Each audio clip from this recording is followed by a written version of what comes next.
Hi, and welcome back to another video. And today I'll be exploring on how Democrats were able to lose Florida as it once was a swing state, and how Florida eventually became this really red ruby state for the Republicans, and how Republicans were able to take Florida away from Democrats, and how they have dominate control over the state. And to really look at this, we really have to go very far back, decades. We really have to go all the way back to let's see here. Um, I'd go 1988, right, where we had the last big Republican win. Now, of course, this was after the Ronald Reagan presidency, where George Bush comes into office. However, does he wins Florida by a huge margin, as with some of these other states. Obviously winning Pennsylvania by 2 points, Michigan by 7 points. Obviously huge margins, but he won Florida by 22 points. Very impressive. Which is much more than how much Trump won Florida by last year. Anyways, this was really the last and impressive margin by a Republican. For a Republican victory. Obviously this is the last time California went red for Republican, Bush winning it by 3 points. Probably the last time Virginia went red, all this stuff. Virginia, another precedent victory. But yeah, Florida goes 22 points for Bush, right, in 1988. Then in 1992, Bush loses re-election to Bill Clinton, but Clinton still loses Florida to Bush, where Bush wins it by almost 2 points. And obviously the electoral map here is a complete reverse than what it was just 4 years prior for many reasons. But Clinton still fails to win Florida despite winning the overall election in 1992. Then in 1996, right, Bush flips Florida. Or Clinton, excuse me, Clinton flips Florida and has another impressive, victory. Now this, I would argue as well. Despite 2008, this might be the last time there was really this impressive landslide for a Democratic candidate or a Democratic president victory. Same goes for 1988, for the Republican. This is obviously, now in modern times, what we would call a landslide victory. A landslide victory. I mean, you have all these states, right? Iowa, Missouri, Arkansas, Louisiana, and Florida, all states like that, Tennessee, Kentucky, those type of states, Ohio, would never go blue, in a time like this, where Clinton won Ohio by 6 points, or he won Arkansas by 16 points, Louisiana by 12 points, Iowa by 10. All of that would never happen, now. So that is why I and, many others would consider this election a landslide for the Democratic incumbent president, or the former president Bill Clinton, in 1996. So in 1996, Clinton was able to take back Florida. Right, he was able to flip it blue, and he won it by over 5 points, almost 6 points, against Bob Dole.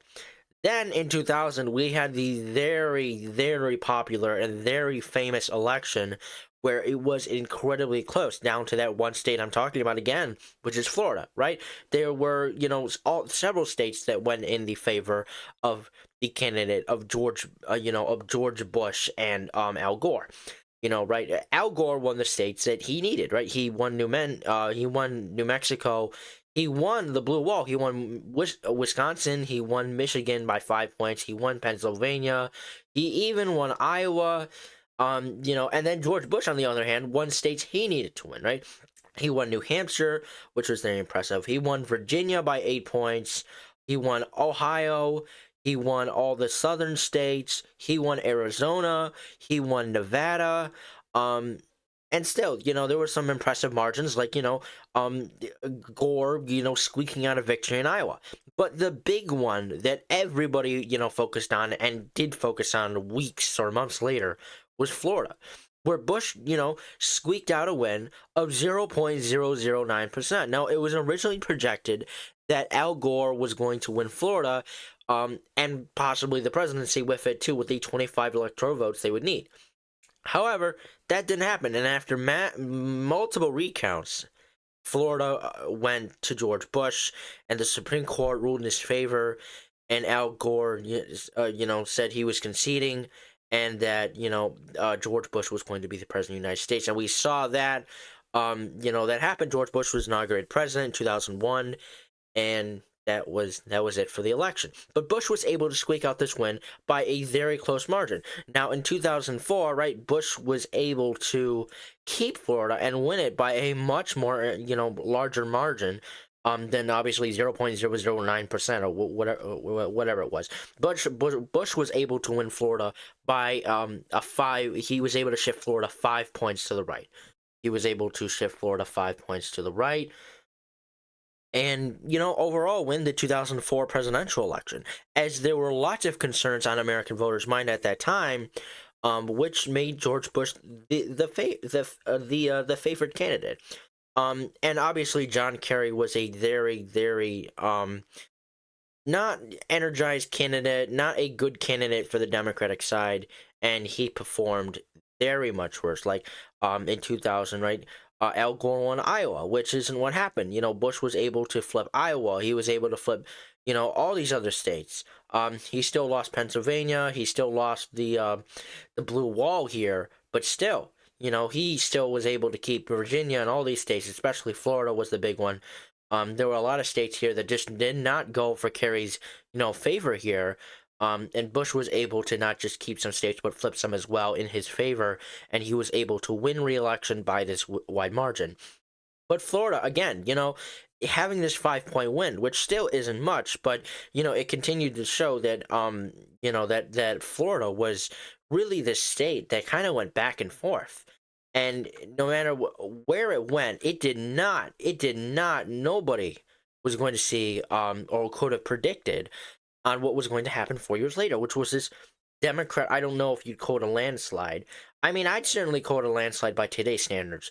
Of course, this isn't like 1996, or any other of the past Democratic elections where where a Democratic candidate or an incumbent president won election or re-election by a huge margin. And I think in today's standards, this simply would not happen, unless there was this big crisis in America or something really bad happened with the economy, like it happened in 2008, and that's why that happened. But I do believe that this would count as a landslide. And what we saw in 2008 is that Florida flipped back to the Democratic side, or to Obama's side, in 2008, when Obama was just a Democratic candidate, when Obama was just a Democrat senator from Illinois. And of course, Obama was able to flip several states. Bush won like 4 years prior against McCain. Right? Bush was able to look at all the states Bush won, and then Obama flipped several states. Sure, he still lost Arizona. He still lost Missouri. He still lost the South. But he flipped back Florida. He flipped back North Carolina. And for the first time, Democrats won back Virginia. He won Ohio, Indiana, Iowa, states that Democrats would never be able to win by today's standards. He won back New Hampshire. And it was a Democratic landslide in 2008, right? And Florida going to Obama by 2 points. It was a 7-point shift to the left compared to Bush's 2004 performance when he won Florida by 5 points in 2004. In 2008, Obama was able to shift this country left by huge standards. And of course, we did see in 2010 where, Republicans were able to become the favorite party again and really destroy the Democrats in the midterms in 2010. And we saw that in 2014. But in 2012, just 4 years after, Obama was able to successfully win re-election. Yes, he won by smaller margins than 2008, which honestly was expected, right? He was still able to win, right, Ohio by 3 points. He won Virginia. He won all the states he needed. And he still was able to hang on to Florida by a very, very close margin. And yes, Florida was able to, shift right by a couple points. But Obama was still able to win it against Mitt Romney in 2012, and unfortunately for Mitt Romney, the American voters did not come out for him, and they decided to re-elect Obama for another term. And in 2016, like I've mentioned before, in 2016 was an election like no other, where Donald Trump came in and completely changed everything. This, going into election night, this was an election map where nobody saw coming. Absolutely nobody saw this election map coming. Nobody. Unless you were a diehard Trump supporter, then I guess you may have saw this coming. But most of the numbers, most of the polling said that Hillary Clinton was going to win the election. If my channel was here back in 2016 and I was covering this election, I would have predicted Hillary Clinton to win this election. I would have. Because most of the numbers, most of the polling, most of the data said Clinton was going to win the election. And what happened? On election night, Republicans came out for Donald Trump. The American voters came out for Donald Trump, and Donald Trump was elected president. Right? He won all the states he needed, but most importantly, he flipped Florida for the first time in 12 years. 12 years. The last time one Republican was obviously in 2004, and it flipped back to Trump. The Republicans. Since Obama was able to win it twice. And Trump was able to win it by a very small margin, like Obama did in 2012, where he only won it by 1.2%. However, in 2020, when Donald Trump lost re-election to Joe Biden, Florida Trump won it by 3 points, which, yes, it is a 2-point shift to the right, despite the country mostly shifting to the left, especially in several of the swing states where Biden was able to win, and Trump was able to win Florida by 3 points, but still, Florida shifted right, despite the majority of the country shifting to the left, and the majority of the American voters in the 2020 presidential election that voted for Joe Biden and not Donald Trump, still, Florida shifted right. There were a couple of states that shifted right, but most of them shifted left. Now, if you compare that to 2024, obviously, there was a massive, massive performance, not just in the swing states that swung back to Donald Trump compared to Joe Biden 4 years ago, but in Florida. Florida goes from Donald Trump winning it a second time by just 3 points to, in 2024, Donald Trump winning it by 13 points. That is a 10-point shift to the right. A 10-point shift to the right. And when Donald Trump first won this election, and I made my election analysis on it on November 6, 2024, I explained to you guys how much this country shifted, right. How all these swing states that Kamala Harris, there was a lot of pollsters that expected Kamala Harris to win this election easily, and that didn't happen. That didn't happen. Donald Trump won Michigan and Wisconsin and Pennsylvania by very slim margins. And even Georgia, too. But not Florida. Why? Because since the beginning of since the beginning of, I'm gonna say since the COVID era, really since the COVID era, Florida has become insanely Republican. And I do have the numbers to back that claim up. And I don't think Florida will be trending left anytime soon. Obviously, there's maybe some House races that Republicans underperform in because there's low voter turnout, and that benefits Democrats very much. But still, I don't think, despite what we saw that, and some congressional districts may shift left in the midterms, and maybe in some low voter turnout elections, special House elections. But I still don't think that's Florida shifting left. But we are going to see what that looks like in the upcoming Florida governor race. But still, this race alone, where Trump wins Florida by 13 points, isn't the only example we have of Florida turning or shifting to the right. We have actually, very fresh, or very much more recent, actually much more older data. If we go back to the 2022 governor races, where Ron DeSantis won his governor a re-election by 19 points. This is a 6-point more shift to the right, or a much more better performance than Donald Trump had. Sure, Donald Trump was a presidential candidate, and Ron DeSantis is running for the governorship, or running for re-election of the governorship. And he was able to defeat Charlie Crist by the massive margin, right? Obviously, Charlie didn't even get 40% of the vote. He got 39% of the vote, and Ron DeSantis almost got 60%. Ron DeSantis got almost 20% of the vote.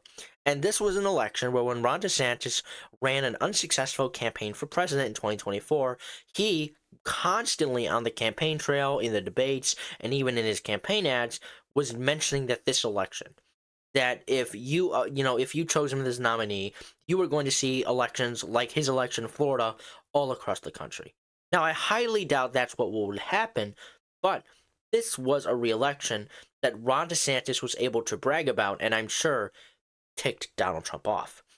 And even though Ron DeSantis didn't become the nominee or was elected president or was able to run against Joe Biden or Kamala Harris, he still has this election, in his history books. And I'm sure that we probably haven't heard the end of Ron DeSantis, but ever since the 2020 or to the 2021, COVID disaster with Donald Trump and Joe Biden, there's been a lot of Republicans that have rejected the idea of vaccine or mask mandates, and because there were several states, pushing those, because of former President Joe Biden, a lot of Republicans went down to Florida, and only because they went down to Florida, because Florida was not pushing those same mandates.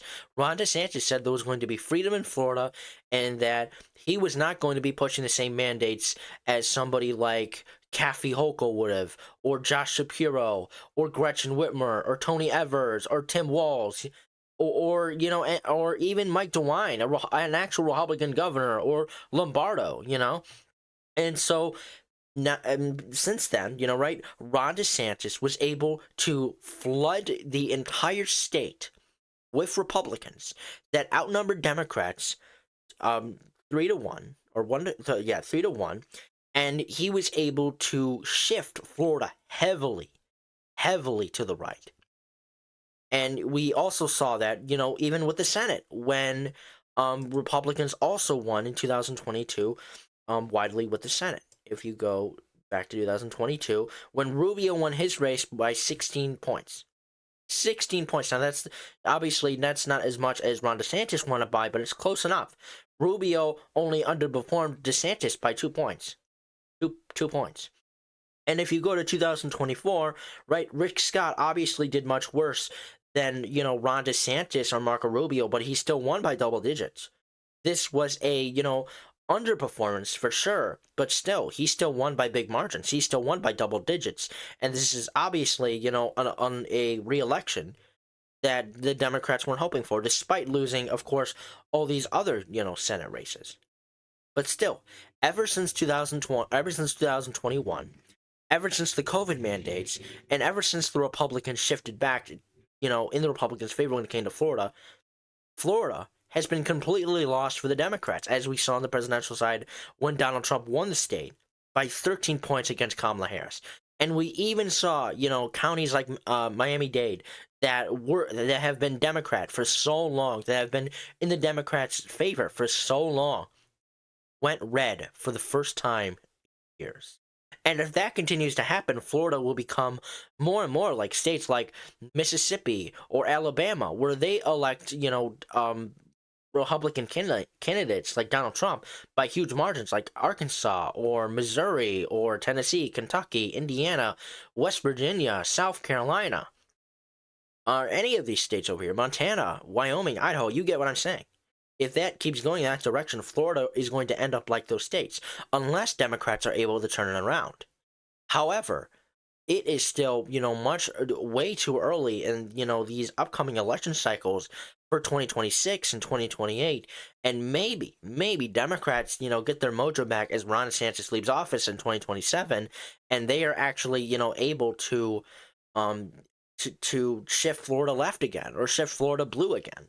But until that happens, I think Democrats have a lot of work to do, including the state party. And I think a lot of the problems has to go with, the leadership within the state party. I think that in my personal opinion, I think that if Florida Democrats want to win again, they probably have to get rid of Nikki Fried. They have to put in better leadership, and they have to run better campaigns. Obviously, less progressive campaigns, maybe much more moderate. But until that starts happening, Florida is obviously a red state, a very conservative state, a very Trumpy state, and it will continue to do so unless Trump's approval rating, gets worse, harms more Republican candidates, like I've been saying. But until that happens, it will continue to be red. But anyways, that is the video for today. I hope you guys enjoyed watching. If you did, please like and subscribe, and I will see you all in the next video. Bye.